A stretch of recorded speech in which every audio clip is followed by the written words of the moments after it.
This is a pretty crazy hike. These bamboo are like the guardrail. This is the trail.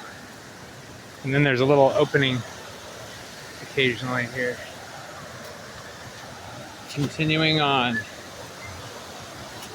our waterline hike.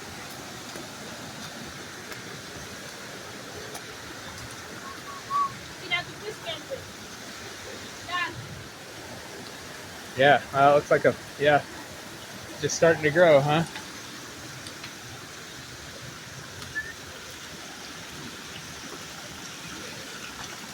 Yeah, I wouldn't call this hard. I would call it tripping hazard hike. Everywhere you look, there's just roots and level changes. Got to be kind of careful, or really careful. A stick is a very nice thing to have, especially for the river crossings.